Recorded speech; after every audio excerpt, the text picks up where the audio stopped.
Yo, what's going on, everybody? How's it hanging? How's it happening? Because you guys know this is Kevin from the Chord Progression podcast, brought to you by MSOTD, Rocks a Rock and Metal Thrive. And guys, it's September already. How did we get to September already? Life just, the years keep on coming. They don't stop coming. Back throughs and I hit the ground running. Am I singing Smash Mouth right now? That's probably not what I should be doing right now, especially leading this podcast. So before we get started, I want to thank our sponsor, Phoenix Fitness, for sponsoring this video. Yep, you guys know me. I'm going to as many concerts as possible. I hope as they don't get canceled or anything. I'm constantly jumping in mosh pits as much as possible, potentially getting broken apart, but I want to get in as many as possible. I missed out all of 2020 and like the first half of 2021, so I want to make sure I get in as many as possible, but I don't tap out halfway through, so I make sure my fitness level is right. I'm in the gym. I'm constantly working out, cardio, weightlifting, whatever it might be. But how do I make sure I'm getting the most out of that and recovering right? That's where Phoenix Fitness comes in. They have different pre-workouts, both stim and stim-free. I take the stim-free stuff because, well, me and caffeine and stimulants do not mix well, where I'm going to be like the whole entire time. So stim-free works for me. Different BCAA compounds to help you recover post-workout. Different proteins, both morning, PM, and after workout protein. I do the after workout protein because, of course, well, you need protein after you work out. Different creatines, different multivitamins, and ever it might be. You can check it out at their website. Link is description below for Phoenix Fitness's website. Use the code MSOTD to get 15% off your entire order. Again, link description below for that. Code is MSOTD. Now to our feature presentation. Theoria Records. You guys remember them with the difference between and Poltergeist? Yeah, this is a brand new one. Metalcore band called The Dead Days. And my God, we went from funny stories to working on this brand new EP and working on new songs with Justin deBlieck. Yes, you guys remember Justin deBlieck from Guitar Slice Night Kills. He's been on the podcast before with Joey Arena. But then we went to their song Doom Gloom, and I'm going to preface this with you guys right now. We talk about religion, but we don't talk about religion with like the difference between different religions. We don't get into that. What we get into is how human beings over time have warped the basis of different faiths and different religions for their own personal gain and why we have trouble with that. If you guys are very religious, I totally understand that. It's not based on the belief system. It's based on how humans have interpreted the belief system, interpreted the word of God, and basically use it to their own personal gain. And we just kind of go off on that due to the fact that the song Doom and Gloom on their EP Control definitely hits home on that. So without further ado, are you guys ready? Because this is probably one of the most fun and insightful podcasts I have ever done. Let's go! Yeah! Well, ladies and gentlemen, boys and girls, listeners of the Chord Progression podcast. Thanks to our big friend Cody Frayne from the band Ascend Like Wolves and the difference between and his label Theoria Records. He's been giving me some new bands from the post-hardcore scene, the metalcore scene. He sent me this one, and I got a chance to listen to their brand new EP called Control. Came out on August 20th of this year, and let me tell you, my God, I was more than happy to have these guys on the podcast, more impressed than after listening to that EP. So enough of that. Please welcome the guys from the band Dead Days. So guys, welcome to the Chord Progression podcast. What's Thanks, up, man? Thanks for having us, man. Thanks for being on, guys. How is everything going now in like your place in the world, in your realm of the world, even though like it seems like the world's always going to shit the past year and a half? It's opened up for now, and then we'll see how the months go by. But everybody's holding their breath, I suppose. Yeah. It's like it kind of seems like it's still changing week by week. But yeah, right now things are open and people are trying to enjoy a little bit of their summer, it seems, and some normalcy. But yeah, I don't know. Depending on what happens with all these like variants and stuff. Like I'm already seeing tours being canceled in the States, so we're kind of hoping the same doesn't really happen here. I'm hoping for the same. I'm hoping for them as well. That not only that, but like the tours in the States just like are actually continue to be able to go on and not cancel. Because taking a look at my calendar, it was like July. Okay, I had one festival, I had a couple of shows I went to. August, the back end of it, a couple of shows I got to go to, and then September was just like 3 or 4 every single week. And it's just after a whole year and a half of missing out on this, I don't want to have this taken away from me again. I've invested too much time and money into this. Exactly. Oh, I know. It's frustrating. I mean, at your guys' end too, Yeah. it's just, you know, as performers, as musicians, not being able to get on stage and perform as well. That's got to be something that's like, you know, you're starting to see all these different, you know, concerts get postponed again or tours get canceled again. It's just like, come on, what the hell? Can we just keep this going? Yeah, Canada in general is tough. It's tough being a band in Canada without a pandemic.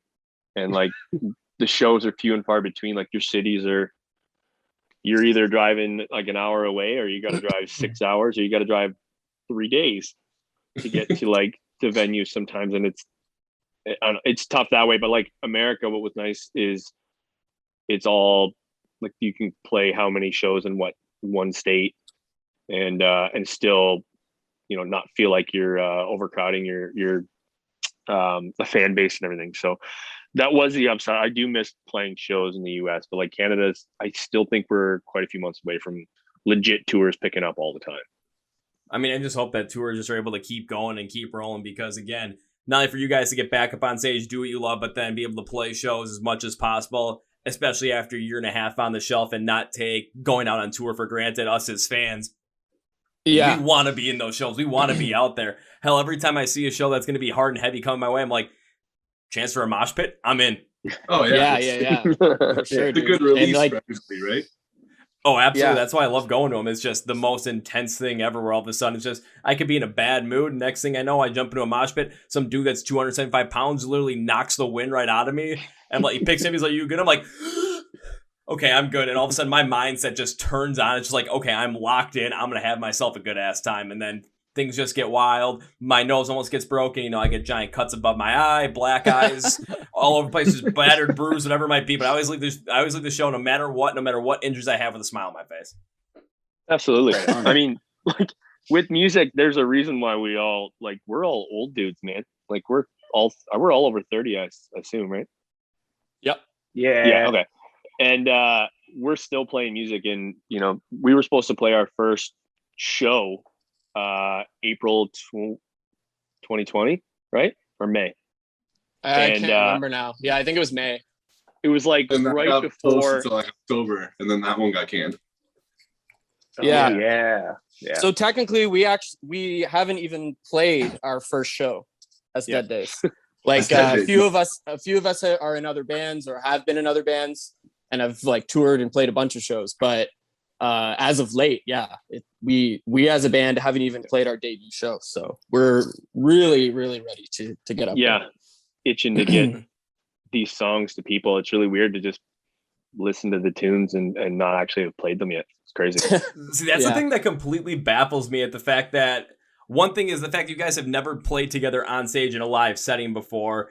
And yet, especially with the EP Control, like taking a listen to it, it doesn't sound like you guys have missed on like really any kind of chemistry remarks where like playing a live show would definitely be able to help build on some sort of chemistry with not only playing with each other, but playing together in a live setting. But when it comes to recording everything, you can still tell that chemistry is completely there in each and every song. Oh, thank you, dude. That's Thanks. awesome. Yeah, because like we've obviously jammed in the same room together, but like you said, that live show experience on the stage together in front of people really, really like tightens the band up, like boosts the morale up almost, you know, like it really gives you all a sense of purpose and togetherness. And it's the reason we do it in the first place, right?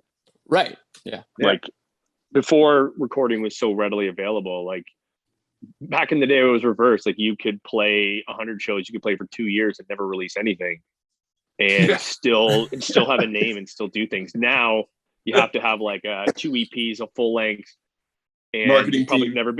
you've never been in the same room yet. You're just sending it all back and forth.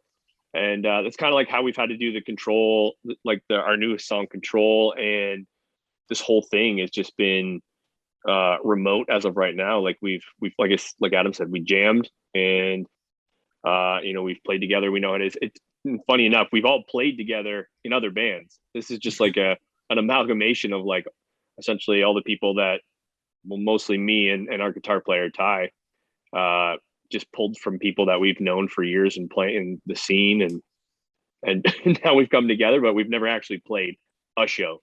And Yeah. But over time, like especially before Dead Days became a thing, you guys have all played together, or some of you guys have played together in some capacity over the course of your time playing music. Is that correct? Yeah. Like I've played in I had an original band from when I was younger with Jeff, and then Jeff and I's band played with Ty for years. Like we were just like, show buddies. We'd play all over the place when we were younger. And then Wayne joined that band, and then Adam and I played in another band from Toronto. So it's just like, well, and we've even actually toured together as well in our separate bands. Exactly. Yeah. So we go pretty far back. So it's like you guys go pretty far back, and now all of a sudden it's kind of like you came together as this local Toronto metalcore supergroup, and just are going to be ready to just, once live shows return for you guys are able to get back up on stage, really bring that sort of energy, really bring that power back that you guys had worked and really created together over your times of, playing live shows together or with other bands as well. Just really get all of that going. Yeah, absolutely. Man. We're ready. But before we jump into the Control EP, because I have a couple of questions I really want to get into that, I always like to give you guys a chance to introduce yourselves in the podcast by asking you 3 very specific questions. The first 2 questions, very simple, very easy. And I'm going to look at you. If you can't get these 2 questions right, I am going to seriously question something about your intelligence, because I'm... Oh, shit. Yeah. Get ready, buddy. But the third question is going to be the one that puts you on the spot a little bit, but it's going to be put you on the spot in the most fun way possible. So the first question is, what is your name? The second question is, when it comes to Dead Days, what do you do in the band? And the third one is, I want to know a little fun fact, little fun, wacky, interesting story about yourselves, or with any of the bands you've performed in, that might make me laugh so hard that I will fall out of my chair, smack my head on my desk, give myself my 9th concussion of my lifetime, and I'll enjoy every single second. 9th? No. Yep. CTE, bro. You play hockey or football? I played soccer, but I was always the one that was just flying into different places and getting hit straight in the head. So you thought you were playing rugby then? Nah. Plus, I wasn't coordinated enough to play hockey. I had friends that always did that. Whenever we try and play pondy or something, I never had skates, so I just had to go in my boots, and it was just always funny as all hell watch me try and run up and down the ice. It was a trip. We even had to do that when I played when I was in because I went to school in Minnesota. So of course, when it comes to the United States, Minnesota is the biggest place for hockey. Everyone plays around there, so I'm like, okay, I might need to learn how to skate, and never did. And then every time at the university, they always had intramurals, but this was always the kids that didn't make the University of Minnesota's hockey team. So these are like the just missed D1 because I'm like, They're I'm not still playing stupid good. Yeah, I'm not playing intramural ice hockey. Yeah. My friends didn't want to either, so we played intramural floor hockey. I'm like, okay, at least I can run and do this stuff. And it was actually kind of fun because I actually had to play most of the minutes, not because I was actually good with playing with a stick, but because I actually knew spacing. So I was like, okay, I know what I'm doing here. Plus, I can actually run up and down the little court that we were playing on pretty consistently, more than anybody else. So at least I got the win there. Woo! Yeah, buddy. There you go. I mean, guys... I'm from Canada and I can't even skate. So, boo, boo. That's like an unwanted unicorn trait right there. Yeah, that's right. Sports. I love sports. We like sports and we don't care who knows. Yeah. Yes, Lonely Island. I am yes. Yes. I had a chance to bring it up. I was going to bring it up. So whoever wants to start with these introductions and these crazy stories, whoever wants to start with it, take it away. Okay. Go ahead, Wayne. Okay, yeah, Wayne. All right, I'm Wayne. Fireman Wayne. Bass. I play bass in Dead Days. I mostly vibe, just relax and chill. That's why I got the stash, just really set the mood for the stage. I'm trying to think crazy stories. I used to play in a local shitty band back in the day before I joined Jeff and Don there. And we had to shut a show down because we had 2 brothers fight over doing coke at the pool table. And they started swinging the pool cues at each other. We're like, what the fuck's going on here? It's like, oh, they're just fighting over coke again. End of story. They were just like it was nonchalant. We're like, what the fuck's going on here?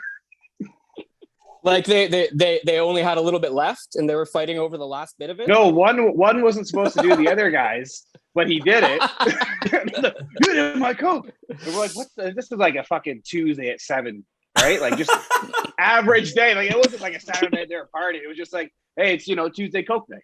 That's what you do. Cocaine's a hell of a drug. So, that's what they say. As Rick James would let us know, cocaine is a hell of a drug, man. It makes you do some weird things. When I was at Rockfest this year, I was talking with a couple of people that just came up to our campsite. We were just like they want to play bags or whatnot. I was talking about music, and all of a sudden one guy just says, "Hey man, you like to party? You just want like this?" I'm like, "What the fuck you doing?"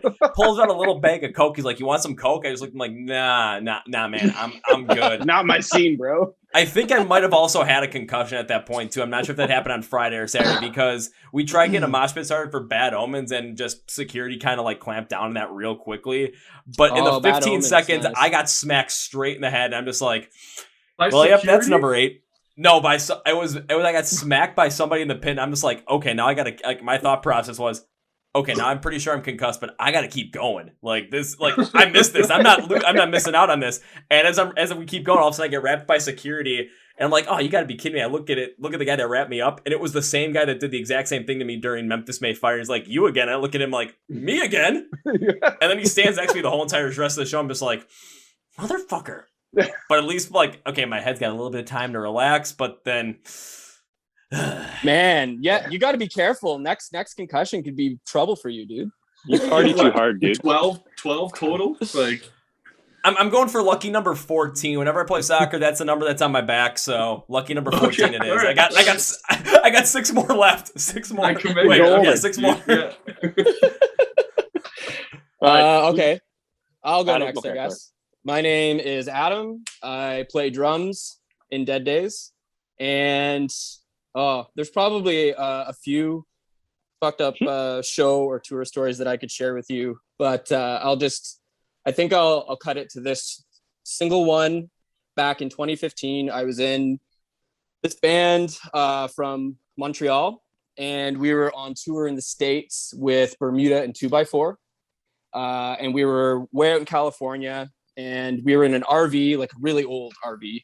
Definitely shouldn't taken it across the US, and towing a trailer as well. So we're trying to go up this really, really steep part of the interstate. I think they call it the Grapevine for some reason. I can't remember why. But it's like kind of this like famous part of highway somewhere in California near Bakersfield. And our RV breaks down like midway up this like steep ass hill on the interstate. So we pull over. We have no idea what to do. So we call this tow company, and the guy is like a huge prick to us, giving us like these crazy rates because our RV is so big and there's a trailer. So basically he wanted to charge us a fee to get our RV out of there to a repair shop and another separate fee to tow our trailer as well, or some bullshit. I don't know. I can't remember. Anyways, we let the guy take the RV because that's what needed to be fixed. And we all stayed on the side of an interstate in the pitch dark somewhere in California and slept under our trailer. Oh my God. And because this guy was such an asshole, we waited for the vocalist of Bermuda.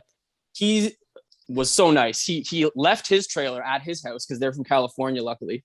And then he came to us just to get us and our trailer to bring us back to his place so that we had somewhere to sleep, not on the side of an interstate with giant transport trucks whipping by us. And like a final little note to add to this is our one guitar player, Eric, who is also in my other band, The Northern, right now. He's a class act. He had to take a shit, and he took a shit like right in the where the hitch is, the V, yeah, you know. A-frame. Okay, Yeah. and he's also a vegan, so vegan shits are basically nothing. They're just liquid. So he took a giant shit there, and as Corey, the vocalist of Bermuda, was hooking up our trailer to his van, he saw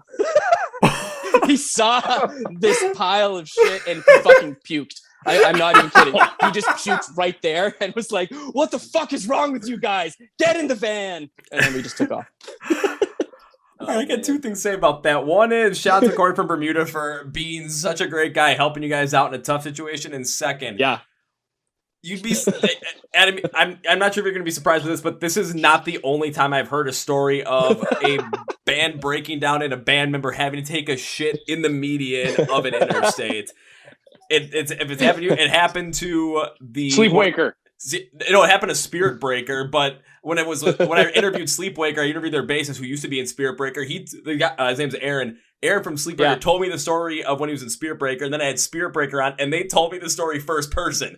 So I don't know what it is with pooping like just random places, especially on the side of the interstate. I've heard side of the interstates behind a truck as well. That like during gridlock, I've heard so many different poop stories where when you went to, I'm like, is this going to be behind the truck or is this going to be in the median or up on a hill? Like, which one is this? So I'm going to have to start writing these down like poop stories in the median, behind the truck, on the hill. Band dudes are just dirty folk.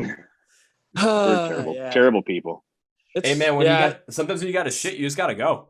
Something happens to you after a few weeks in a van, and you just in your little stink hole. Something just happens to your mind. Into Lord of the Flies. You just like lose all sense of like what's socially acceptable. Yeah, absolutely.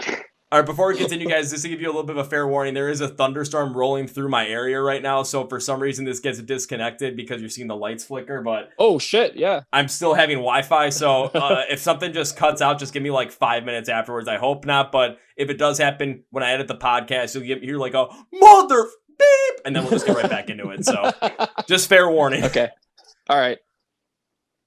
So whoever's next? I got Don Jeffy and Jeff to go.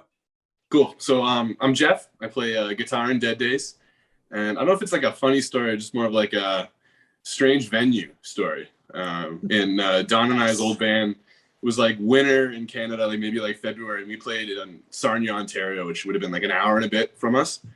At a strange venue. It was upstairs. When you went into the venue, there was like all these like taxidermy animals and stuff on the walls. Oh my god. But then that's like where the bar was. And then when you went to the stage room, it was seating that was like installed against the wall with mirrors everywhere and on the ceiling. And like, you're like, okay, this was a weird establishment Strip before, club right? at one point. Yeah, we'll play our set. But the weirdest thing about the whole venue was that there was the lady at the bar. She had like a plate of, like kielbasa, like smoked meat. Yeah. She would putting out this plate of kielbasa anytime people kept ordering beer. So our other guitar player and I, we figured out, well, if we sat here after our set and kept ordering, she would just feed us all night. So we probably went through like, I don't even want to know how many lengths of kielbasa this lady brought. That's like a super European thing to do.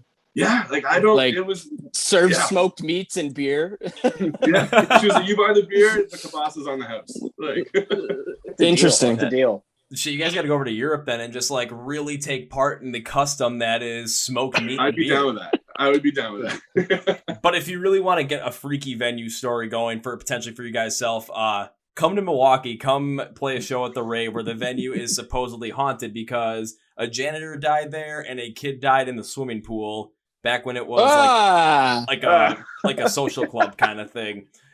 So don't like that. Don't like it at all. Put it on the list. I played somewhere in Milwaukee, but it definitely wasn't there. It was just some random bar.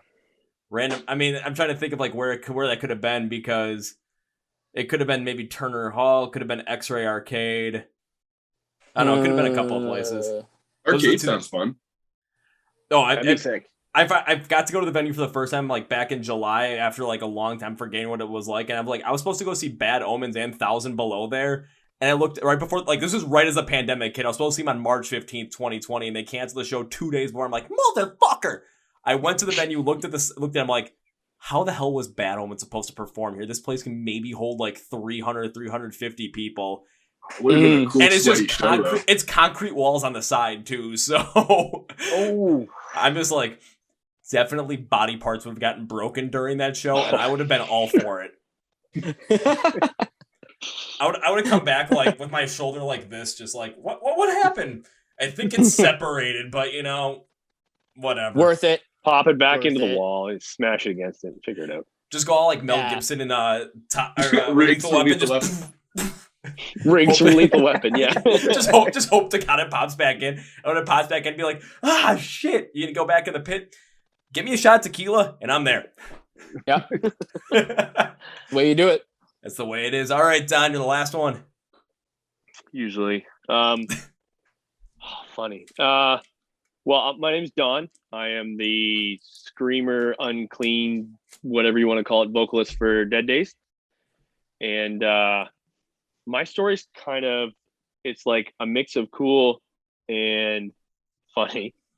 Back in the day, like 2012, I want to say, I was in a band called Horizons, and we toured in the US with My Ticket Home, Palisades, and some maybe Sleeping with Sirens, or no, I'm not Sleeping with Sirens, sorry. Sirens and Sailors. Oh my God. So we were going to play this festival. I don't know if you've ever been to like a festival at Six Flags.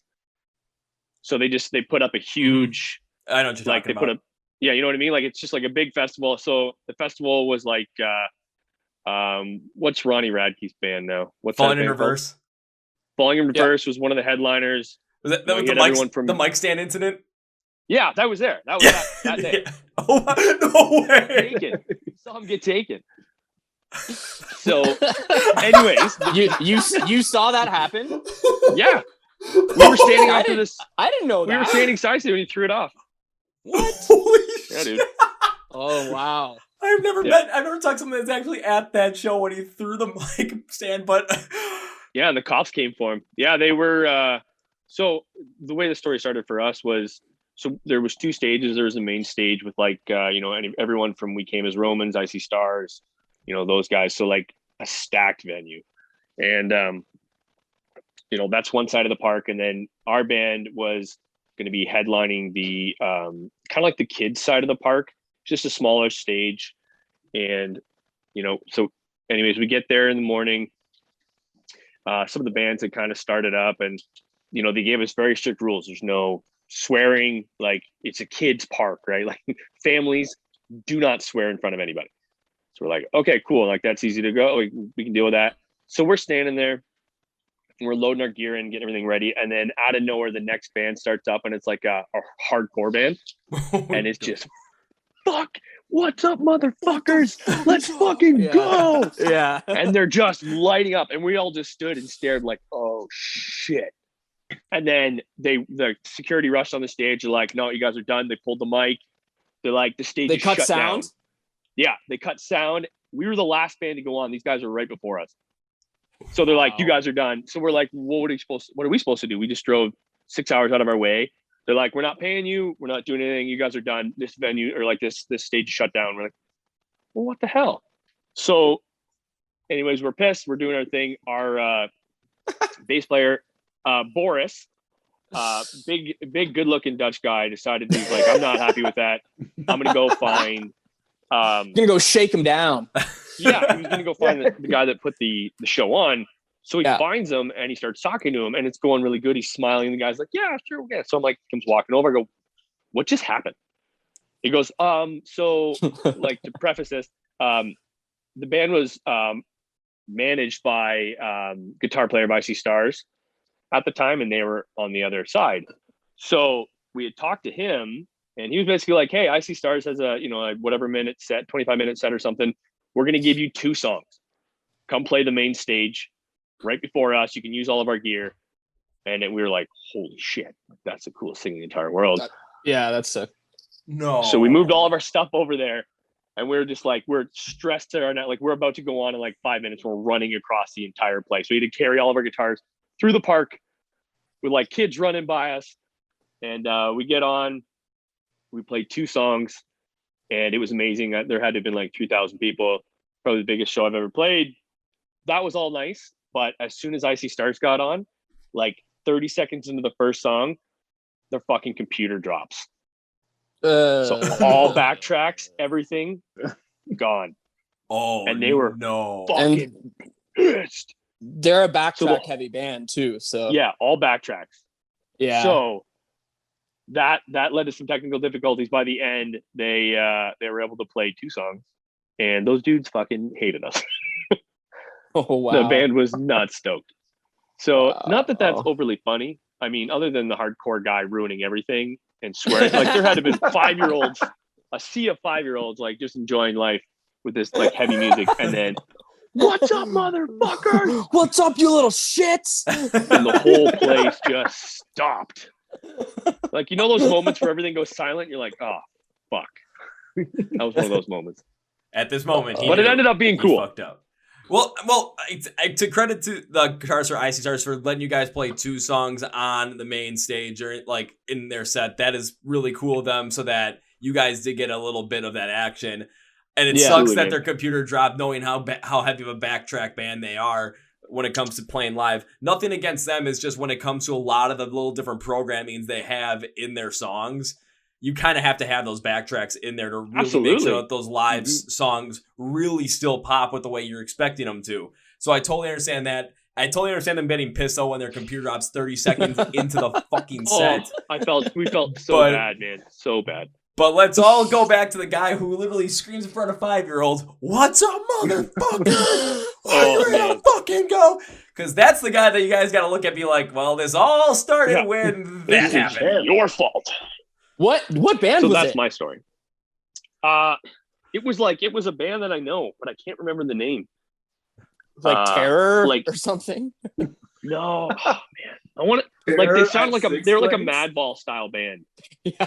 I mean, like they're all big dudes, wearing like button up shirts and like baggy shorts and covered in tattoos, like the scariest looking dudes I've seen standing in front of 5-year-olds playing metal. And nice. Fuck, let's go. Oh shit. Game over. And then the craziest part about this, at the end of the show, it all culminates with the Ronnie Radke mic stand incident, which is just like because I know with Six Flags they were doing that stuff, and like after that happened, like they didn't do that anymore. Because I was gonna say, I think that was the last time they did that. That's what ended it. Yeah, that's what ended it, was the mic stand incident. Yeah. But it's just like now hearing like all the extra stuff that happened beforehand to even lead up into that wasn't even a part of that whole entire like mic stand incident. Holy shit. That sounded like one of the biggest like potential like shit shows I've ever heard of in my entire life. It was like the best like clusterfuck I've ever been a part of. Like just standing side stage with Norma Jean and We Came as Romans and IC Stars, and just like, we're allowed to be here. Like nobody knows who we are.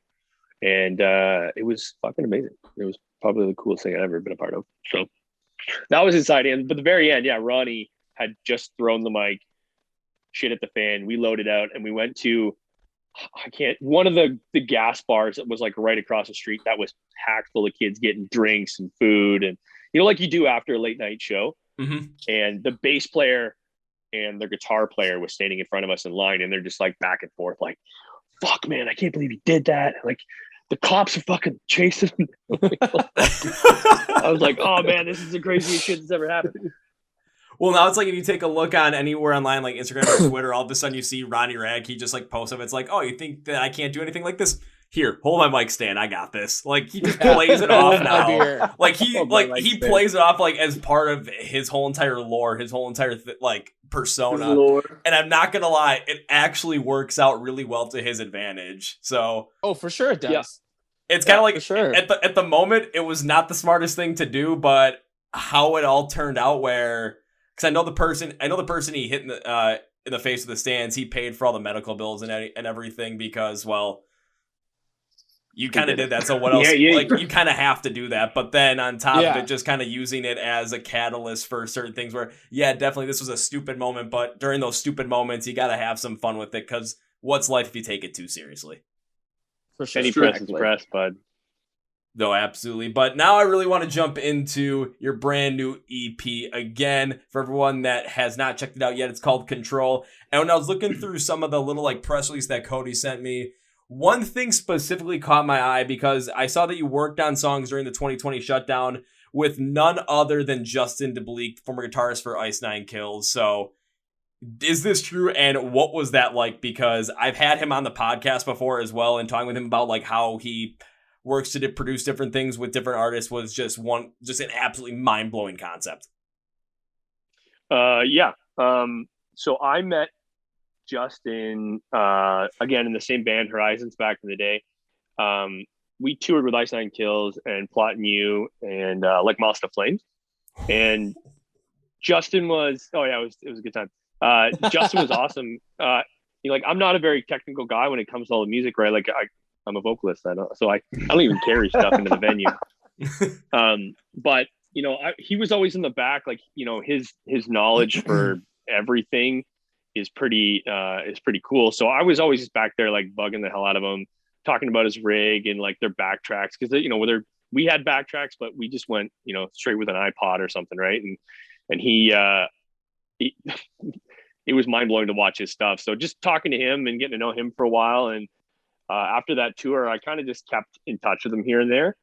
And then when I found out that he kind of stepped down and was getting like full time into recording, I figured I'd hit him up and see what he had going on and show him some demos, see if he was interested. And lucky for us, he was into it. So the Control EP is actually re-release songs, and Control will be the next single coming out on August 20th. It's actually one of the first ones we did with JD that will be released, and we're excited, man. Like, working with him's been awesome. I mean, unfortunately for us, we've had to do it all remotely, but he made something that is a complete clusterfuck and like such a pain in the ass. He's made it so easy, and it's been wonderful to work with him. But I wish we could get down there and actually see him.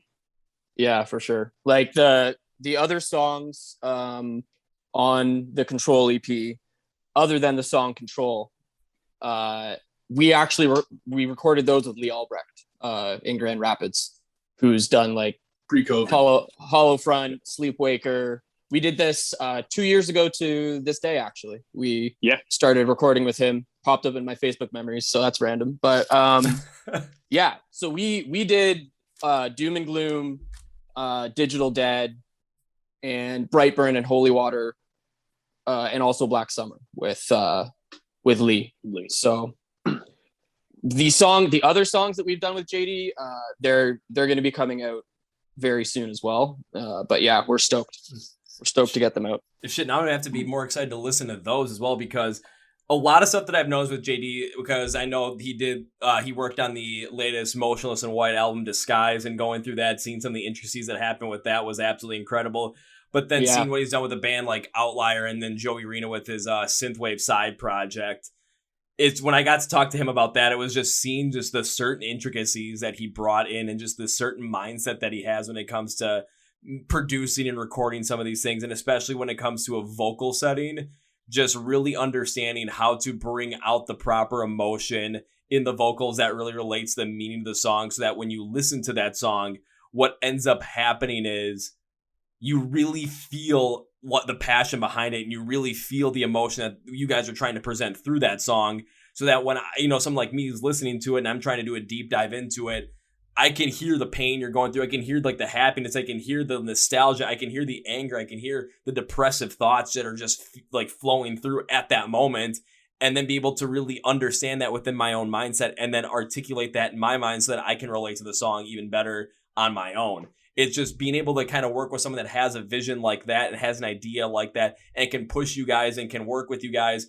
in terms of vocals, instrumentals, whatever it might be, with mixes, to really make sure that that all comes out. I mean, that is something that's something that bands aspire to try and find in any kind of like producer. And the fact that you guys got connected with JD is just remarkable. That I think you guys found the perfect one to really work in the future with.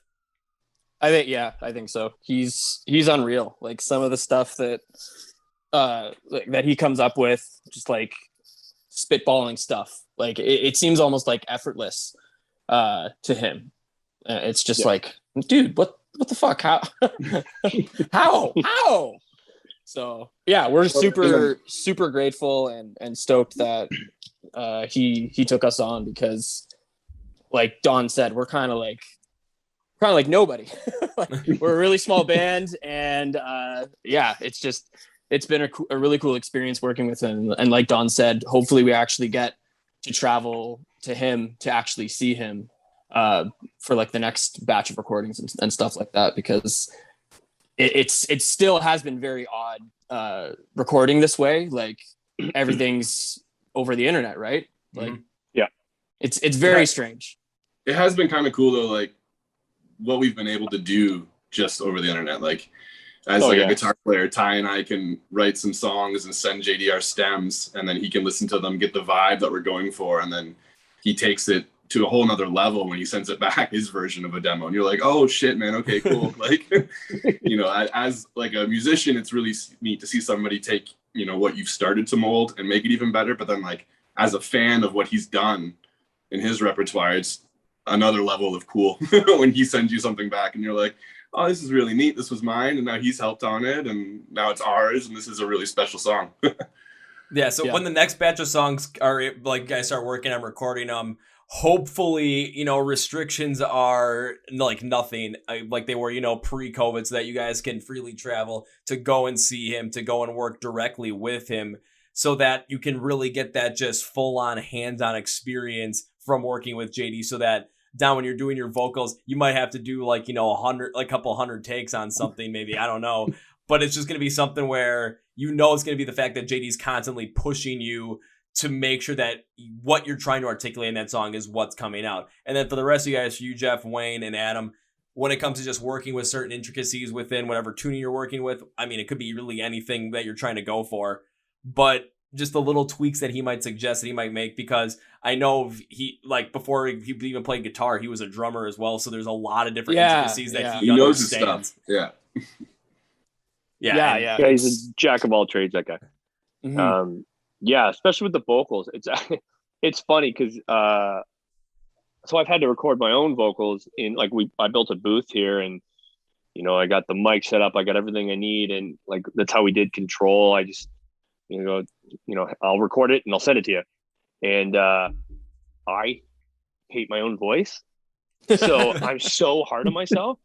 So something like when we went to Lee down to Michigan, like, I'm very consistent as a vocalist. Like, I can hit the same take, you know, twice, and, you know, maybe have to do it 2 or 3 times, and I get the sound I want. When I have somebody there to push me or be like, nah, that's not it, you can do it better. Doing it all by myself is the fucking worst. Like, just me and my own voice in a box, and I'm listening to it over and over again. I'm like, oh, that line sounds good. You listen to it again, you're like, fuck, I can do it again. Well, yeah, you're your own worst critic. I gotta do it again. Right? Yeah, man, it's been brutal. It's an experience, and it's helped me.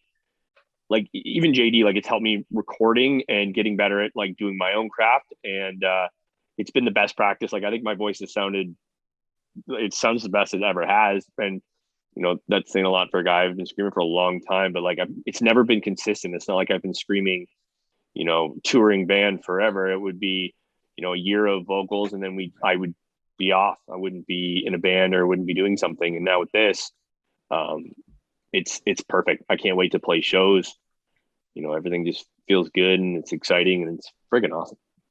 Yeah, it would be nice to get back to the studio though, like, just because, like Don was describing, like with vocals especially, I think a lot of the magic and the creativity and the chemistry with the producer and the vocalist and the rest of the band, at least from my experience, because I'm also I sing clean vocals in another band, so like, yeah, like some of the best ideas or melodies or just like phrasing parts that I've come up with have been in the studio, like day of recording. No matter how many times I've twisted it before, it's just something about being in that creative mindset and in that creative environment that really gets the juices flowing and really, I think, creates something special, which is what we have kind of feel like we're missing by doing it remotely, you know? Yeah. You miss the like, just hanging out with your buddies and making music. Like, the reason we all started doing it was that, like, you know, you're in a band with some of your best friends. If you're playing shows, that's one reason to get together, or you're jamming. But like, recording has always been like one of the best feelings. And like getting together with them. Pardon?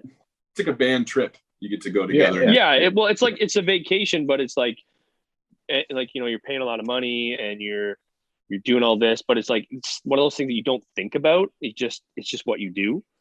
And getting to do that with somebody that wants to take what you have and make it sound amazing is like the coolest thing in the entire world. And that kills me that I can't do that with JD. Like, I want to hang out with him, and I want to record and I want him to be my best friend. I want to hang out with you. I want to be near you. I miss your scent. I think when this is all over, we should get an apartment together. Oh, yeah, that's funny as hell. Couple of things though. One is, because you guys were talking about working with Lee Albrecht as well, And this is like, I know I've talked a lot about working with JD. This is no disrespect to Lee. It's just that I've talked to JD before, so I've kind of gone a little bit deeper into that. So I kind of want to get a little bit more into that. But when you guys are talking about recording, kind of when it comes to recording vocals, why it's kind of better to be, in that actual setting with everyone together instead of remote. Not only does it put you in the right mindset, that like, creative mindset you were talking about, but I think the other thing it allows for is direct feedback, not only from the producer, but from the other members of the band as well. Because depending upon exactly what you're trying to articulate in that song and what the meaning is, what emotion you're trying to produce with your voice, with the different tones, what's going to end up happening is when you do that in studio, you're going to end up putting something out there. The producer and the rest of the band will be able to listen to it, know exactly what your mindset is, where you're coming from, what the emotion you're trying to portray, and then they're going to be able to listen right away and figure out, okay, this is what's happening with the vocals. This is where you're trying to go with. This is what it sounds like and what it's kind of coming out as. It might not be matched up exactly with the emotion or with the vibrato or with the energy or with the passion that you're really trying to articulate with at that moment. So you might want to tweak it and do something on like maybe a little bit heavier, maybe a little bit more of like a growl sound with that unclean vocals, maybe do a little more of like a cleaner, rougher sound. You don't know what it might be, but I think it's a lot easier to really have that happen, really work through that when everyone is together. So you get that direct feedback instead of you working in your own little sound booth, doing a couple of takes, sending them off, and then figuring out, okay, wait, 5-6 minutes and then hear the feedback on it and then have to do it all over again, because that lapse in time kind of ruins some of the creative process. Again, this isn't anything on you guys doing this. It's just, this is with what happened over the past 18 months with the COVID pandemic. This is just kind of what you've had to have done. It's all we could really do, right? It was either that or just not release anything. Well, that's the thing though. Like it forced us to have to articulate what we wanted in our parts a lot better, right? Like we had to learn how to pick up new skills, like Don said, learning how to record his vocals and doing that at home, so then we can, show the guys, hey, this is what we would have done at jam tonight, or this is what we would have done in the studio had we got the opportunity. So I think it is as difficult and as isolating as it was. I feel like it did bring us at least more cohesive as a band together for what we want for direction for songs and the vibe of the tune and the emotion with it. We all had, we all agreed, which is not the case in a lot of bands, right? No, you hear so many different stories about bands disagreeing when they're recording certain things because you might have just different ideas of what you want to work with, but having that chemistry there and that understanding to potentially, if you have different ideas, to bring them to the table and try them out, because maybe Don has an idea for a song and then Jeff, you have an idea for a song, and then Wayne has a completely different idea as well. But it's like, okay, you guys know the song where it's going, so let's try all three different ideas right now, and then we'll see which one works the best, and then we'll build off of that, because then all of a sudden, say, out of the three, say Wayne had the one that kind of really got the ball rolling on the song. Okay, now it's going further along the line, but then it gets to a certain point where, maybe we're just not getting it fully there, and then Adam comes in and says, hey, let's try something out like this, and then bing, bang, boom. Now, you guys have all contributed to the song in some way where you all understood where the song was going. You all were going to put out there. You all had a little bit different idea of what you were going to work with, but you tried it out so that you could see exactly what it was going to be and where you wanted to go with the song, so that it kind of comes out with this fully fleshed out feel, but also this fully chemistry vibe that you're going with, so that it feels natural. It doesn't feel like it's forced, where one member of the band was forcing their idea onto the rest of the song. Mm-hmm. Yeah. I force my idea on everybody. Yeah. Always. And like, no, go ahead. I would say, give all the credits, honestly, to Jeff and Ty and those guys. Back in the day when you would record your stuff, your Guitar Hero mic through Audacity and shit would sound rough, and now these guys will turn in a fully produced song just as pre-pro demo. I just whipped this up together, and you got all your fucking background noises, you got your synths going, you got these fully realized songs. And then you give it to JD, just next level. It's insane what you can do just with, $100 in software on your computer nowadays. Yeah, man. Technology's made being in a band a hell of a lot easier. No, for sure. Mm-hmm. No, absolutely. Especially even during the pandemic as well, where you guys can do a lot of things just at home on your computers and then send them off to JD. And then he can just do do his magic touch and just create something that, you guys thought what you had was good. And maybe if you guys were recording this stuff, let's say back in the year 2000, that's what would have ended up coming out as a full-fledged product. Yeah, exactly. But now with the way technology is and what you're able to do with certain things, you're able to make certain things sound a little bit crisper, making the vocals that are unclean maybe sound just a tidbit rougher. You're able to make sure that these different background noises are either more prominent or pulled back. You're able to vary the vocal or the volume level on all of these completely different, so that if you constantly have this like electronic synth piece in the background of the song to kind of give it this normalcy vibe so everything flows together, you can vary the volume a lot easier, so that all of a sudden in this part of the song, okay, now it's a little bit louder, this one's a little bit softer, but it constantly still has that feel to the point where the song is continually vibing all the way throughout and nothing feels forced. Even with all these different changes, everything can still feel fully fleshed out. That's what we're trying to do. Insane. Yeah. I'll say like 3 years of doing this stuff and diving deep into music and really trying to understand it. That's something that I've kind of started to figure out, where it's just there are certain intricacies that when you listen to a song just at like the face value of it, there's a lot of things that you miss out on. And when you really try and dive deep into a song, because there's sometimes I've listened to songs where at face value I was like, what the fuck is going on here? This makes no sense. All of a sudden I dive deeper into it, understand where the song is trying to go, really understand the emotion. I'm like, oh, now this is good. Oh yeah. Yeah, that makes it that much more special after you realize something too, like that. I find. Sorry, man. No, go ahead. I find with podcasts too, like with podcasts like yours, Kevin. It really, when I listen to somebody talk about their music, and like I consume a ton of podcasts. Like you're talking like probably 10 hours a day, earbuds in. Like I just do a kind of a solo job where I can listen constantly. And like I said, I've been crushing a bunch of yours. So just listening to some people's backgrounds and how they approach their music and what their lyrics are about, or just how they are as people, really makes me want to deep dive into their music more. Like stuff like Lead Singer Syndrome. Mm-hmm. Like I've been listening to that for years. There's a lot of bands that I'd never heard of where I'll just go ahead and be like, I'll see what this guy's all about. I listen to that band and I'm like, oh, that's not really my thing. But you listen to the podcast, hear the guy talk, and you're like, oh, I'll give it a second go, and you think about it a little bit harder, and what's behind the songs. It's a lot cooler. It makes me enjoy the songs a lot more. And like Sleepwaker, you had Buddy on for Sleepwaker. I listened to that one today, and then I went back and I listened to that album again, and just like listen to like the passion that goes into that stuff. It's cool. It makes it that much better. No, absolutely. I totally agree. And like, there's even times in the podcast where I've had artists that really don't fit in like the rock and metal genres or subgenres that I really associate with. Because mostly when it comes down to me, like I love anything hard rock, really a lot of punk rock, and pretty much ever since I started doing this whole entire thing, metalcore just kind of taken over as a huge thing. And now, as of like the past like 20 episodes of the podcast, even the past 30, post-hardcore is really starting to like dig deep into me. I'm like, holy shit, this is really good. And I'm starting to find out some intricacies. However, I've had some more like alternative bands, some like alternative pop bands on as well. And like, it's the song, sometimes these songs, I'm like, these definitely are not songs that I would listen to, on a, like if I had to choose, just because it just does not fit what I would really care to listen to. But I love talking to them about it because it's, their mindsets, like what they think and what they feel, might be very similar to what I'm feeling, but how they present it through their music is so completely different, and it just relates to different people in different ways. Where if you guys are talking about something like depression or suicidal tendencies, a harder sound, something that's more raw and visceral, is going to impact me a lot more, because that's what I really dive deep into, and that's what it reminds me of when I went through something like that, having those more just angry kind of vibes to it. But someone who had more of this like softer kind of sound to them, it really might fit in with something that has more of like a softer alternative pop element to it.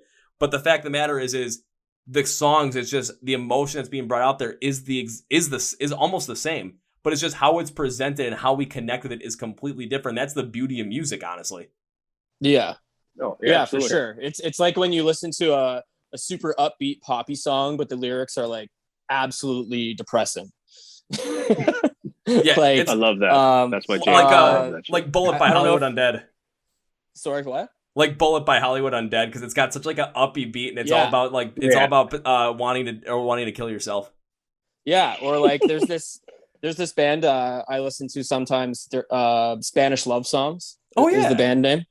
They're like a super like kind of poppy indie sounding band, but if you listen to what he's actually singing about, this guy is like crazy depressed or something. I don't know. It's just so sad. It's like it almost defeats the purpose in some ways, but it's also cool because it kind of makes you like go, oh, and like you were talking about it already, kind of it makes you dive a little deeper into the band and what they're all about. So now you're making me more interested in Spanish love songs as well, because I will be seeing check them out. No, I will be seeing them play live. Hopefully it still happens on September 4th, because here in Milwaukee we have Summerfest, and like I saw like, oh, Spanish love songs. Okay, they're right there at on the 4th. I hope they're opening for and I saw who they were opening for. I'm like, okay, now I'm going because they're going to be opening for my favorite band of all time. So there's no way in hell I'm missing out on seeing Spanish love songs and then seeing Rise Against right after. I was going to ask you about Rise Against. Could you tell? They're a great band. They are phenomenal. No, they're band. fantastic. Yeah. That sounds like a sick show. Wow. Oh god, Jealous. Then, Jealous. well the day beforehand too. Hopefully this still happens out on September 3rd. It's the headliner on one of the side stages. Well, hopefully no mic stand flies in the audience because it's falling in reverse. But then they have Spirit Box right before them, and I'm just like, Ooh. how in the hell? Okay, I'm getting down there early for that. Are you kidding me? Those guys have just absolutely blown up. It's crazy. It's awesome to see. It's great. Yeah. Oh, it absolutely is, especially with just like the difference in the most like soothing, like calm, compassionate, clean vocals that Courtney can bring, but then also just the heavy, unclean sound as well. It's a real wacky mix, but it works out so well in so many other songs. But Yeah. that's what I love about Courtney's vocals. Like from I Wrestled a Bear Once to Spirit Box, like they're so good. Like Yeah, so I good. don't know if you guys listened to I Wrestled a Bear Once, but So did that I used underrated. to. They're she so did that underrated. last album, Yeah. Hail Mary, man. It was, oh my god, it's perfect. She's a monster. A lot of people don't even know about that band. Like they just thought Spirit Box started, like just came out of kind of nowhere. But Which it it's kinda actually did, well, yeah, but like all of the members, at least for us, because they're Canadian, right? So like Yeah. they were all three members were part of bands that we kind of looked up to when we were younger. So Textbook for sure. Yeah. And Yeah, now it's yeah, like, for now it's sure. like they're finally starting to get the recognition outside of Canada within the whole entire rock and metal sphere of 100%. influence. yeah, It was cool That's why it's watching so that cool come to up see. from the first E EP. Yeah, and then all of a sudden it's like last year they really started gaining traction to the point where this year I think they are considered to be like that big breakout band of 2021 in rock and metal. Plus, if you take a listen to the song They have to Contraband, be. if you take a listen, if you haven't listened to it, take a listen to the song Contraband by Make Them Suffer, which features Courtney as Oh, well. yeah. Of course. Because yeah. it's One of my crazy hearing favorite that bands, man. hearing that first verse with, I can't remember his name, but you have the unclean vocals from the male front of Make Them Suffer. And then you have this like real calm, soothing piano riff in the chorus with Buka really letting her, like the full force of her vocals really show, and it's really nice to hear. Then you get to the second verse, and then Courtney comes in with the unclean vocals, just like, oh shit, okay, here the fuck we go. And then about like, you get towards like the pre-chorus of that part, and then all of a sudden the male unclean vocals come in, just like they still have that rough, raw tenacity that Courtney would have, but it's just a deeper, more just painful sound. I'm like, holy shit, this is good stuff.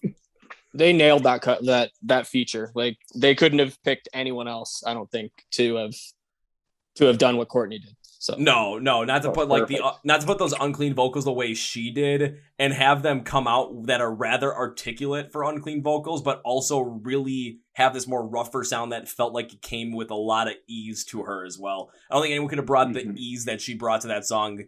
Then no one could have done that. Nope. Agreed.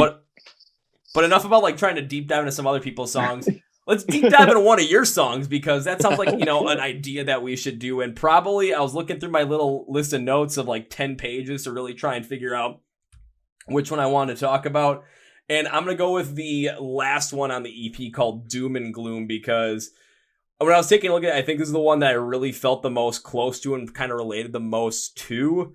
So I got to start out with the first question, because whenever I deep dive in those songs, of course, the first thing I was trying to figure out is when I'm listening to it, what is the exact meaning of this song? Because again, that meaning drives the emotion. It drives the tone of every kind of instrument. It drives the pitch, every single note in the vocals, whatever it might be. So when it came to Doom and Gloom, what was the full meaning behind the song? And I want to see how close I actually got to it as well. Doom and Gloom at the heart of it, I guess, is like it's a song about it sounds like kind of cliche, but like the dark side of religion and how words can be misinterpreted and taken into like the worst realm possible, where they hurt people, where the whole point, I guess, is supposed to be that it's supposed to build faith and help people survive and carry on, give them something to hope for, where I mean, rarely do I see that, but that's just kind of my thing. I've never been a religious person, but I have seen it do good, but I mean, I've seen way more bad than I have anything else. So it's more or less about that. See, I can understand that. And when I really went through it, I really got the feel of like talking about religion throughout the whole entire song as well. But I looked at more of not just the aspect of religion, but the aspect of organized religion, because because religion provides people with a sense of hope, which at the core of it, like any faith around the world, it's base value. Their base values are pretty much all the same. It's just be a good person, be kind to others, be compassionate, just be understanding, don't cause violence on a bunch of people, just be the best person possible. And when it comes to organized religion, it provides a sense of hope but belonging for those who just blindly follow it. But it's how the organizations have caused war, strife, and many different sects of confusion, not only to the individual but towards that whole entire group as well. It's been take a look at the worst that organized religion brings out, because over the course of mankind, over the course of written history, this has been proven time and time again. Oh. I like that you explain my song better than I do. That is like the 100th time I think I've actually heard that. Kevin, we need you, Kevin. I'm not gonna lie. It took, like, when I was listening to the EP, I think I took, when it came just to writing up the write-up for all 6 songs, I think I took maybe 3.5 hours to do all this. Like, when I said I go deep into these things. No, we appreciate that, man. That's awesome. Time. So can you just write all our press releases? I mean, if you want me to, I probably could. Because then because I'm gonna start with like taking a look at the instrumentals as well, because of course the instrumentals are such a big prominent piece in this, and the intro, it's heavy with these electronic influences building up on a heavier distortion guitar in the background to really wrap our mindset around this whole entire idea. This continues as the song kind of the intro as it rages on, as the drums come in to create this burst out, but the distortion guitar adds this kind of techie feel like we felt in the first song, Brightburn. But when I was thinking about it, right from the, like, where that message was coming from, where the meaning song is, this must be done in order to make us feel like we were inside a warped mindset, because when it comes to really taking a look at the problems that organized religion causes, it's kind of like, kind of that divide and conquer kind of thing, where it's like you have your group, we're going against that group just because their like small intricacies are different than ours, so we don't like them. It's kind of having this warped kind of manipulated mindset. Agenda. Yeah, that's a great way to put it. Pushes the agenda, and it's just, it puts you in that mindset. It kind of puts you in this like idea of a warped mindset, to where you're not necessarily thinking for yourself. You're more just kind of going along with what the group is saying, because you have this sense that you just want to belong to something, and you're just going to blindly follow it because it makes you feel comfortable, makes you feel safe, because people in that group are accepting you because of that. They're not looking at you different because you think differently. Absolutely.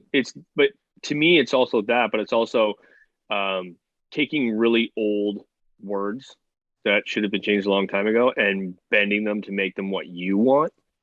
I think is the wrong way to go about that kind of thing. You know what I mean? Like, anything, like, just some stuff is taken so literal and used to push things that don't need to be, you know what I mean? Like, you want to pull the good out of it. It's treat people as you want to be treated, stuff like that. But you take the next level of an eye for an eye, and it just gets so dark so quick. Oh, absolutely. And people usually pull the bad out of it. I hate that. Kills for sure. Well, I mean, even as humans, it's a lot of times, even when things are going on in life, I mean, you guys probably attest to this as well. There could be good things in life and bad things going on in life, but as humans, we tend to focus on the bad things. I mean, take a look at what's happened for the past 18 months. Anytime you turn on the news, it's always a doom and gloom story about something. About the pandemic. Here in the U.S., it was always especially around the election period, it was always a doom and gloom story, no matter what, to whatever candidate was going to be elected. To this whole entire thing that just came out recently with this UN report, just all the doom and gloom stuff that's on top of it. There's always something negative that's going on, that we can't just focus on the positives, where all of a sudden it's, okay, people are like, even though, we're still having some issues with these variants, people that are feeling comfortable going to be able to see their families again. We're always so focused on the negative aspects instead of the positives. And when we take a look at things that are looked at with organized religion and different words within different sacred texts, like the Bible, the Quran, the Torah, whatever sacred text, you might be looking at, there's sometimes where people take it so literal and then also warp it to fit their own agenda, where that's not what it was meant to be like. Like, you could take an eye for an eye as just, they're going to do something good for you, do something good in return. But a lot of people take it as, eye for an eye. It's like, if you do something bad to me, I should be doing something bad to you of equal value. Exactly. Yeah. And honestly, where does that get us in the world? Where does that get us? That just gets us with a bunch of people angry at each other.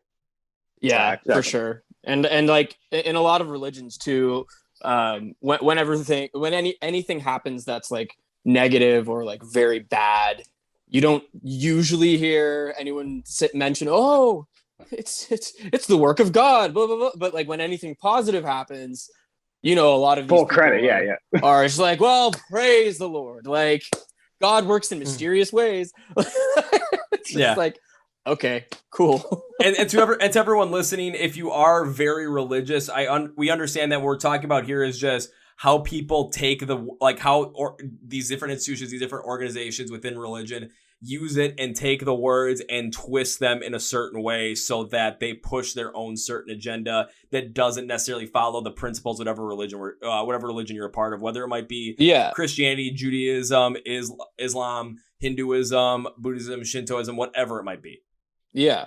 There's a big difference between having faith in something and like something that makes you actually like believe something and compared to just using it as a crutch for something else. Like there's a big difference. There's a pretty big line.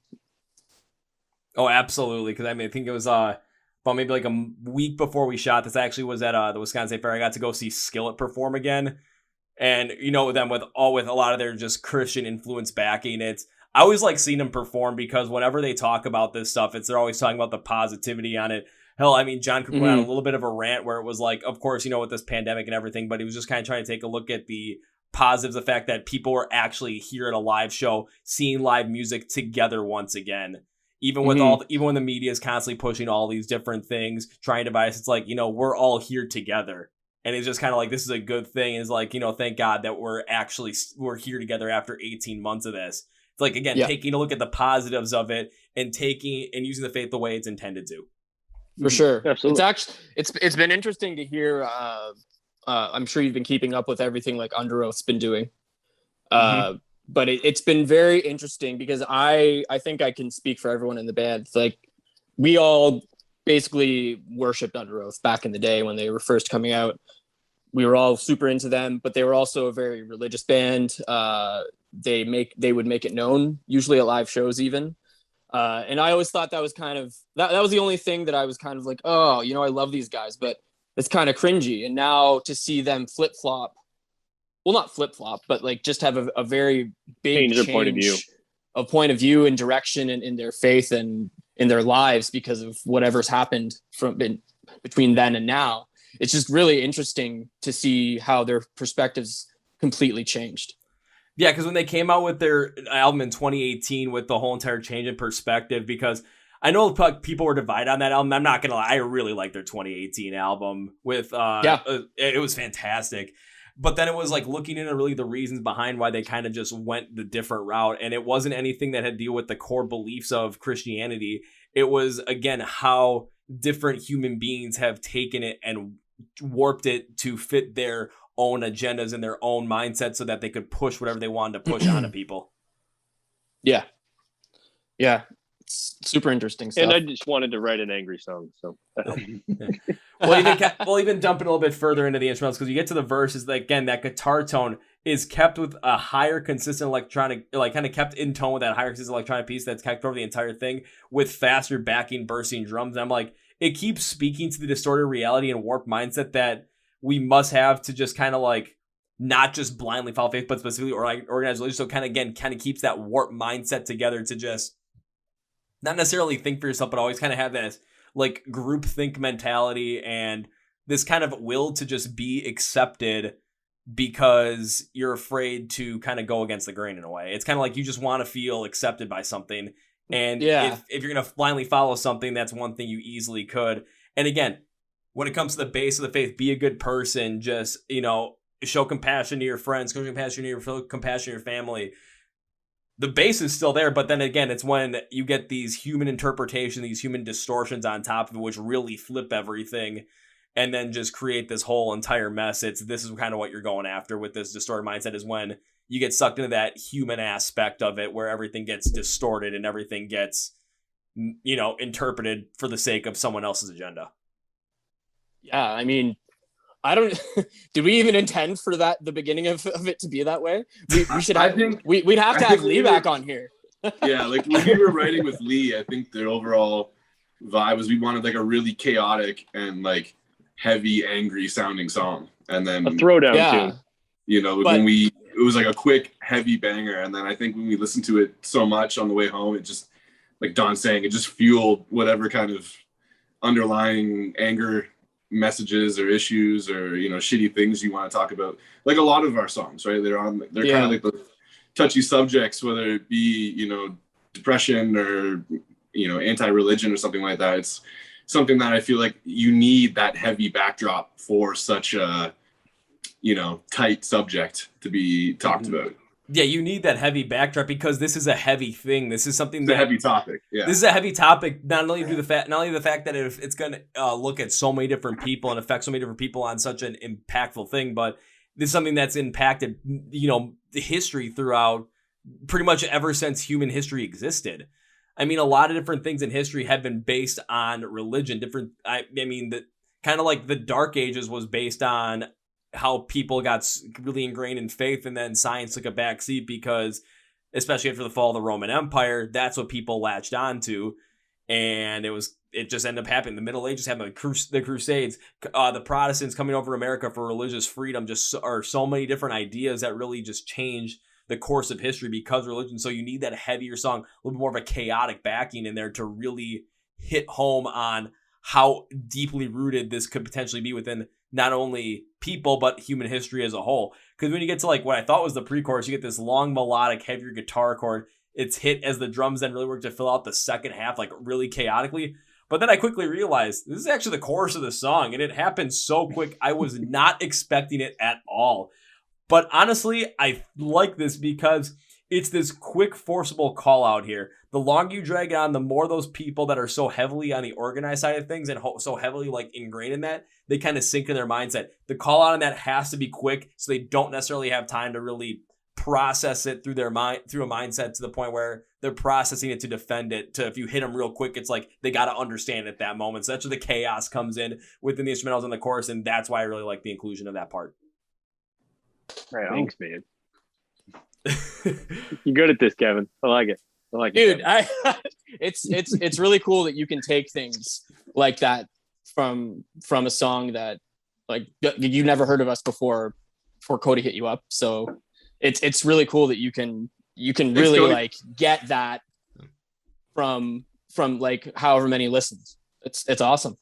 This is especially when all I say is I feel nothing. Yeah. I mean that's a well, I think another huge fuck. I think another huge part about this too is, and a big reason why I think I kind of relate a little bit more to this and why I kind of able to pull a lot of these things out from there is because when it came to me growing up as a kid, like I went to a Catholic grade school, I went to Catholic middle school, I went to a Catholic high school, and especially when I was in this Catholic high school, that's where things started to get really iffy on my end because things were brought up and I'd ask questions.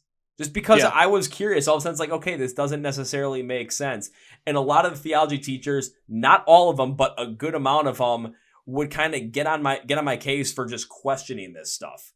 It's like you have to believe it unequivocally. I'm like, but this doesn't necessarily make sense. If I remember correctly, there were 2 theology teachers that I had where I would actually talk to them and kind of like ask them some of these questions and bring up some of this stuff, and they would actually be willing to talk about it because they had these same questions themselves.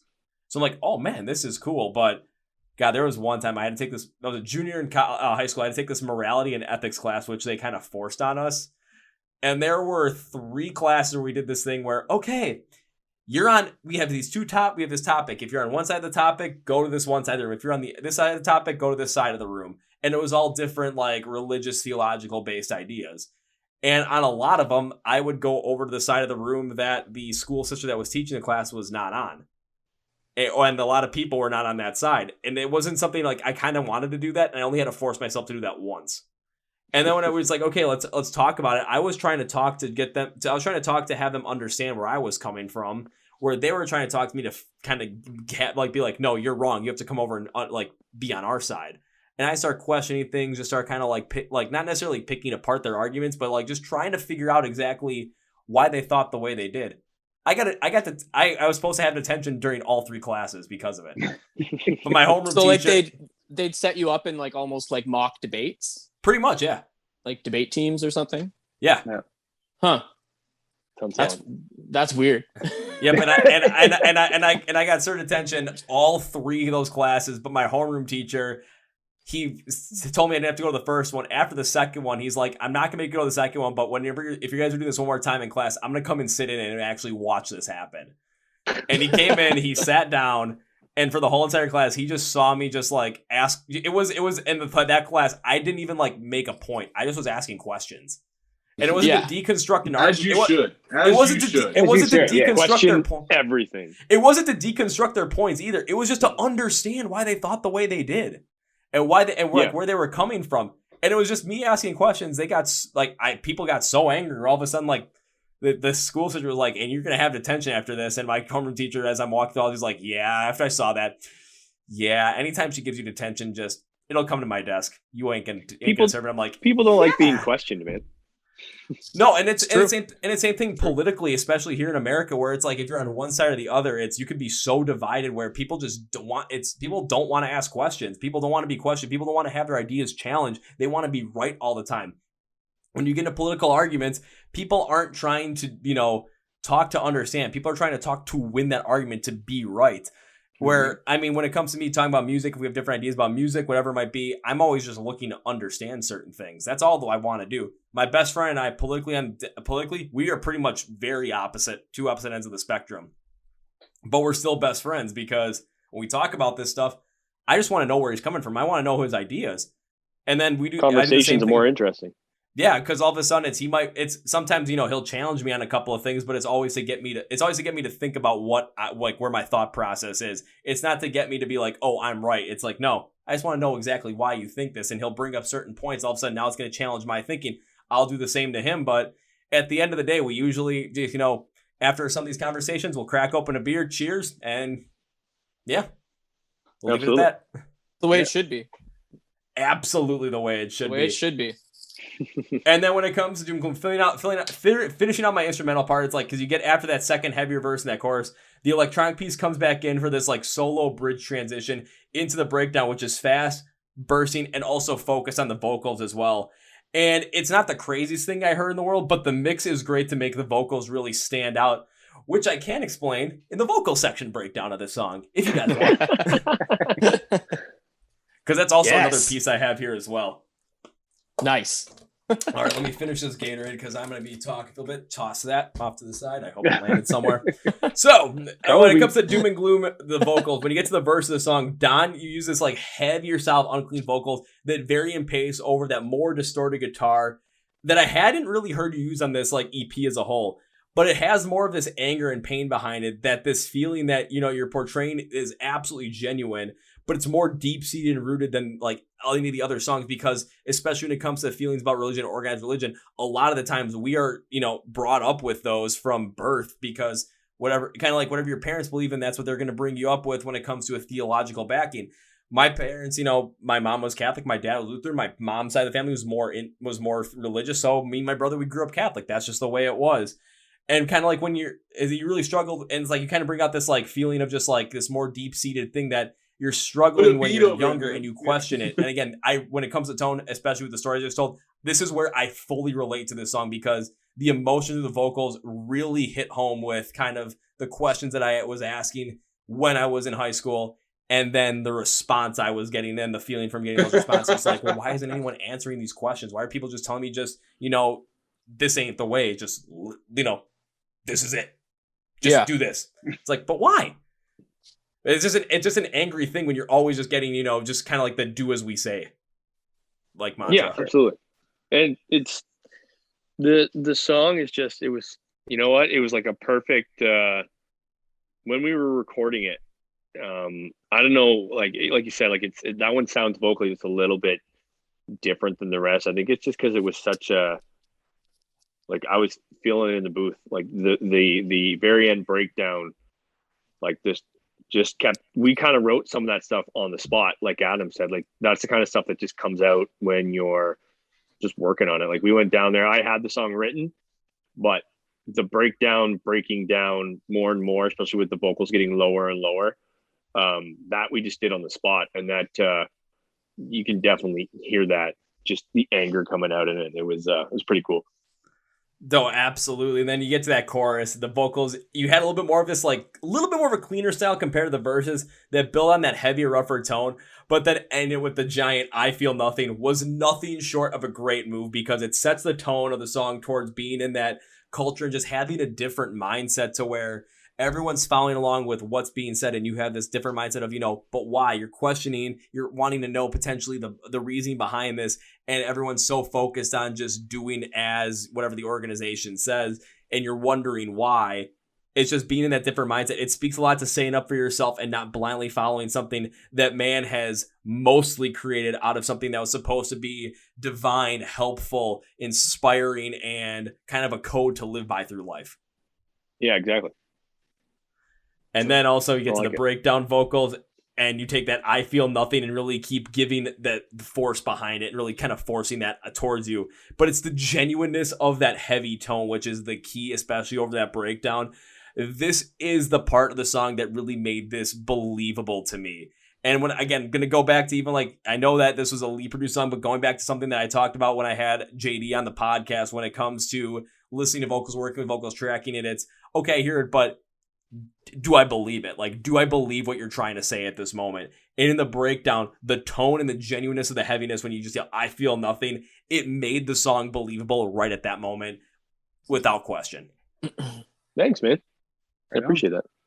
So vocally, I'm just like, okay, again, instrumentally, there's a lot here to really kind of bring that tone forward of the meaning, but then vocally it just adds more to it, and then the breakdown just really gives the genuineness. So when it comes to Doom and Gloom overall, this song goes heavy and stays heavy, but the distortion at the beginning of it all really puts you in the mindset of being a loner in a large group of thought. But the key to the whole song staying out is the vocal tone from Don. While it is more similar throughout than some of the other songs, it has more of this genuine touch to it, as the emotions of questioning the organized part of religion creates a lot of animosity and hate. And this is something that I can relate. And I'm a poet and I didn't even know it. Here we go. Okay. And I'm looking at I'm looking at how I wrote this out on my note sheet too. I'm like, it literally says animosity and hate, and I can relate. And I'm thinking, my God. And yeah, I didn't put a beat over it yet. So yeah, woo. Start beatboxing, Jeff. I mean, if I could beatbox and actually speak at the exact same time too, I'm pretty sure I could be doing something else in life and making a shit ton more money, but I am not vocally trained. No, I don't think any human could possibly do that. Maybe. Man, that's good, dude. That was really cool. I like that you broke it down like that. I've never really, recently heard you do that with other songs, and it's a skill, man. That's cool. Impressive. Yep. This is, and I'm not gonna lie, this is something that when it came to like starting to review songs, like I had no idea what the fuck I was doing. Like I've just kind of, when it comes to me kind of reviewing songs, I just kind of came up with a way on my own, and this is kind of how I do it. And I kind of like it. Not gonna lie, just it takes a lot of time, but I get to go I go so deep into some of these songs that I really understand where the artist, trying to understand where the artist is coming from, really understand the whole entire emotion of the song. And there's times where, again, I don't necessarily, like at face value, some of these songs, I could potentially just pass on by.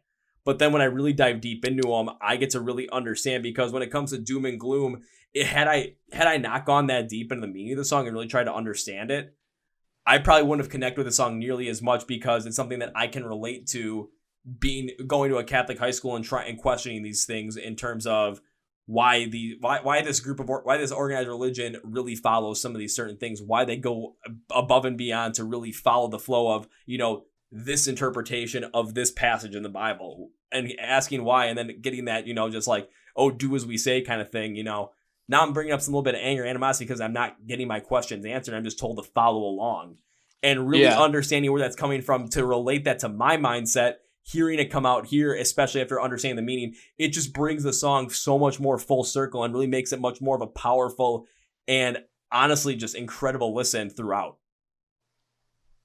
That's awesome. I like it. I was gonna say it's funny because with this EP, I've always not struggled with like what to write about.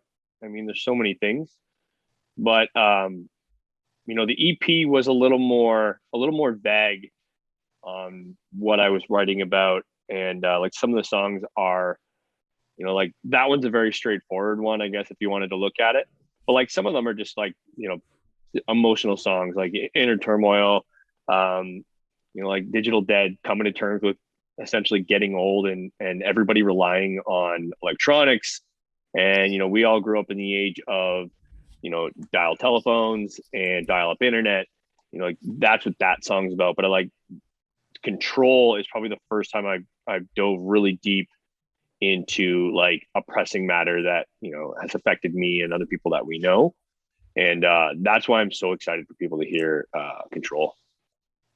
Yeah, because I was taking a look at Control, just like taking a look at the meaning from what I came with it, kind of shed a light on any, because I saw a little bit of the press release where it's kind of like to shed a light on any type of abuse and your personal hatred, Don, towards any person using any tactics in order to manipulate other person's actions and thoughts through either some sort of blackmail, mental control, whatever it might be.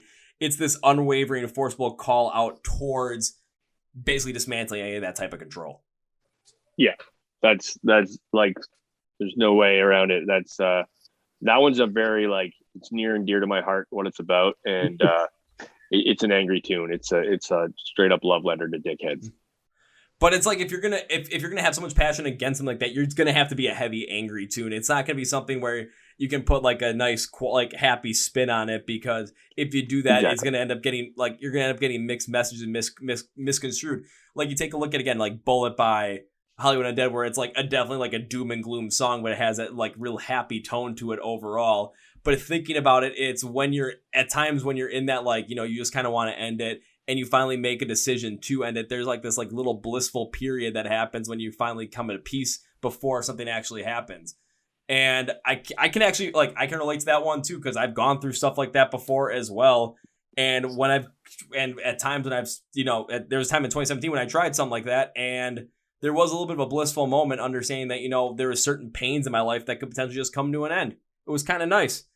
But I didn't necessarily like go. I kind of stopped myself before making the final say, and now I'm still here. It's kind of like an outside looking in kind of thing where, personally, some of the stuff has never happened to me, but watching friends struggle or watching, verbal abuse to children, to, the elderly, anything like that just makes my blood boil. Like, being the bully, like I don't understand how people thrive like that. And it just but it's the name of the song. It's Control. People crave control, and I would love to take it away from them. And not gonna lie, when it comes to the overall EP Control, the name of it I thought was the proper names. Is honestly, for myself, when I went through all 6 songs, the songs really started to gain more control over themselves and the situation they're discussing as the EP built on from top to bottom. Don, your unclean vocals do a fantastic job in showing the emotions of pain, anger, and overall frustrations.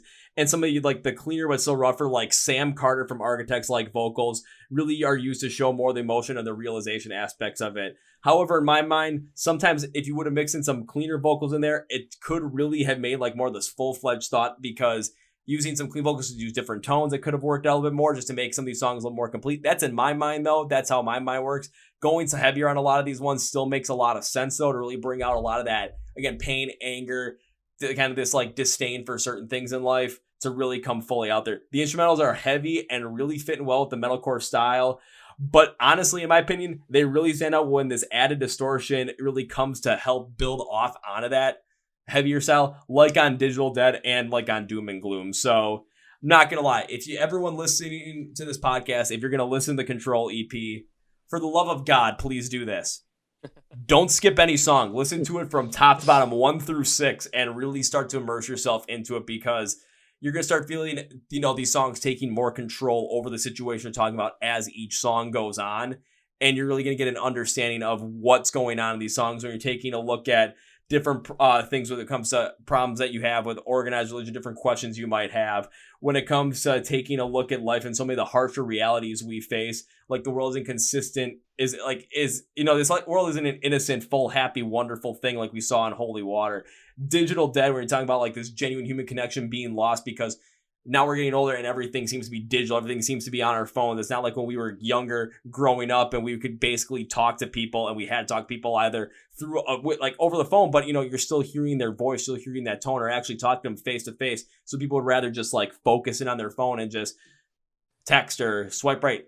That's it. It's the lack of connection is there. And then of course you go to Control as well, kind of calling out the dickheads that are having this controlling mindset over other people and how much of a problem that actually is. There's so much here to really dive deep into, but these songs take control of these situations even better from top to bottom. Thanks, man. That's amazing. Oh, you guys are very welcome. So I'm gonna make sure. We're doing this podcast, and I want to give a deep dive look into it so that people can take a look at this and be like, holy shit, okay, this Dead Days band. Yeah, we're going to have to check them out because, this sounds like something that, they're going to talk about some heavy things. They're talking about a lot of things that might be personal to them as well. And there's a lot of things that, when you're talking personally, especially using some of these emotions, some of these different topics, a lot of people have gone through some of these similar things as well. So they can use these to relate and understand what they went through. Hell, I use a lot of songs that talk about different things with depression and suicide to understand what I went through in 2017, why I felt that way and what had caused it. And really a lot of music has made me understand certain things about that, to where a lot of my anger, a lot of my thought process of what had caused that was focused on the wrong thing. But it's something that music that talks about that stuff has made me realize, that has also made me realize how far I've come since then. So listening to these songs, people could potentially really get a lot out of that, similar to what I got out of some of these other songs that I've been able to really go through, because the meanings are so deep rooted in like a lot of problems that not only we face as individuals, but society faces as a whole. Absolutely. Yeah, man. And yeah, we hope people take what you take from it just the same. The whole point of re-releasing all of these songs, we really felt like they did need more attention because of the deep-rooted meaning in them. So we're stoked that they have reached more people so far, and especially like the new tunes that are coming out after this EP are nothing short of what you were just describing as well. So people can expect to see a lot more cool stuff coming out. Like, I might have to start releasing my notes on like some of these podcasts and some of these EPs and albums and songs, just so that people can be like, okay, what is he actually talking about? Like, okay, here's my notes, guys. Look at them. And pretty soon, I'm pretty sure, I'm honestly going to assume at some point in time, Cody's going to end up coming to me and be like, hey man, can you actually write a press release for this song? And I'll be like, okay, who is it? It's Dead Days. Yep. I could see it happening already. Yep. Maybe on the next release, I honestly won't be surprised if he asked me to do something like that. Because he'll probably watch this too. So, Cody, I'm just going to let you know this. I am definitely down to make that happen. Absolutely. Let's do it. So, guys, from Dead Days, as we close out this episode of the Chord Progression podcast, one thing I always like to end with is letting you guys have a chance to say whatever you want to say, plug whatever you want to plug. So, at the moment, guys, to close us out, the floor is yours. Yeah, so August 20th, our new single Control comes out that we wrote and recorded with JD from Iceland Kills. Please, thank you for having us on the podcast, Kevin. I think it's a good opportunity for you to dissect the songs and want to give a safe spot to have conversations about this stuff, because I think that's the biggest thing nowadays is these touchy subjects don't really get talked a lot. So you shedding light on a lot of these things, I think is a really good thing, man. I think people get a lot of value from that. Agreed. What else, guys? Agreed. Not much else. I honestly just keep following our social media, our Facebook, Instagram. We just recently signed up for TikTok. We don't really know what we're doing, but we're trying our fucking hardest. And yeah, just thank you, Kevin, for having us on here. It was a great time. Yeah, thanks, man. All I got to say is thanks for breaking that song down like that. That's super cool to hear. And finding way more meaning in the song that, like, and it's funny when you're writing these kinds of songs, it's like you have that main direction. And like, I'm good with words, but apparently you're better, and I like that. And it's super cool to have somebody like go that far into something that we wrote, and we appreciate that. And thank you for having us on. And thanks to the Theoria boys for getting us on here, and it was a pleasure hanging out with you, man. Absolutely. Yeah, man, for sure. Thanks for having us on. Check out the new single, August 20th. Happens to be my birthday as well, so that's pretty fucking killer. And yeah, looking forward to releasing more tunes for you guys. You say that was your birthday? Yeah. Yeah, we're gonna take the song away from that. Oh! Free mustache ride, all right? Free mustache ride. Free mustache I ride for hope that one. so. No, yeah, thank you, brother. We appreciate it. All right, you're welcome, guys. And not only that, but Jeff, thank you for saying those words about like just. That's one thing I was on about the podcast is when it comes to these songs, you guys are going to touch on a lot of different issues that are going to be sensitive that a lot of people don't want to talk about. But I love talking about them in a way where, again, we're not trying to talk about them and understand, and like you're not trying to talk about them to make, you know, a point to try and make yourself right or win the conversation or win the argument. It's all about understanding where everyone's coming from so that we have a better understanding of who we are as people, who our friends are, and at their core, and also just make the world a better place. So Absolutely. Exactly, man. You're not always the smartest person in the room. It's usually your wife. Hey, man, I'm single, so right now I'm good. There you go. I'm the smartest person in the room right now. In the room. I'll say I'm the smartest person in the room right now because the only person in the room right now is me. Well, There you not in go. the Zoom meeting room, but like in this This is physical room I'm virtual. sitting It doesn't in. count. Yeah. Yeah, this is virtual. But everybody, so you guys know I always end the podcast with 3 very separate things. So we're going to do those 3 separate things right now. When it comes to finding Dead Days online, when it comes to their socials, Facebook, Twitter, Instagram, when it comes to finding them on TikTok where they don't know what they're doing, and don't worry, when I'm on TikTok, I don't know what I'm doing either with the podcast, but I'm doing something. When it comes to being able to stream their music, buy their music, download it, whatever it might be, support them in any which way possible, you guys are probably going to want to be like, hey, where can we find them? Do we have to search them up? Kevin, can you put every link in the description of the podcast for us just a click so we can make it as easy as possible? Yep, that's what I'm going to do. So take a look at the description of the podcast, say find Dead Days online, links, and little like, you know, descriptive notes so you guys know which one is which. Make it super easy on you. So yeah, follow Dead Awesome. Days, subscribe to their stuff, listen to their music, stream it, buy it, whatever it might be. Do it. Do it. Do it. Do it. Now it's time for number 2. So guys, whenever I have guests I have on the podcast that I absolutely love having on, I do like to make a certain promise to those bands. Guys, this happened to every single band I've had in the podcast, and after this one, there is no way in hell that I am, you know, breaking this tradition. This is going to keep going on. So the promise to you guys is this. It is not an if. This is not an if. This is a when. I get to see you guys perform live for the first time because I want to see you perform live for the first time. I want to get into some crazy mosh you guys are going to form, go absolutely bonkers, bananas, potentially, you know, have my shoulders separated, have to, you know, pop it back in place by slamming myself against the wall. My promise to you guys is this. First round's on me. Yeah. Yeah, buddy. Thanks, brother.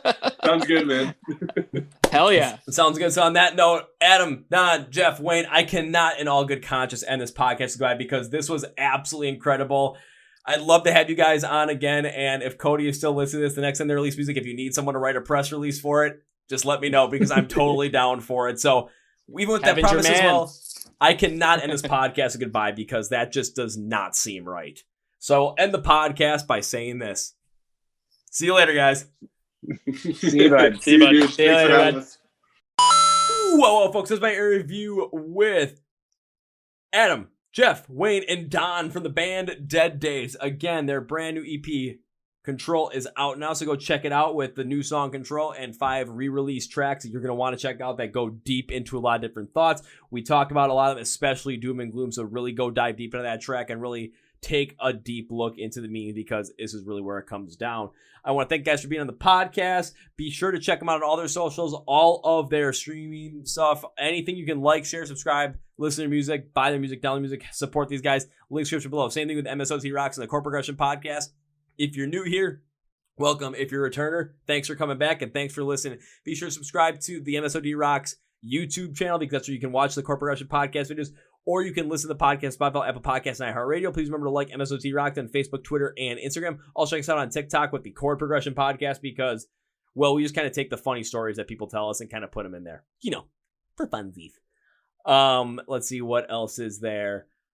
Please, thank you to our sponsor, Phoenix Fitness. Again, you get 50% off visiting their website, link description below, using the code MSOTD. Thank you guys, and here's something I'm going to actually kind of give out. So if anybody that is listening to the podcast at this point right now, which I hope you guys still are, you guys know how deep I go into this music.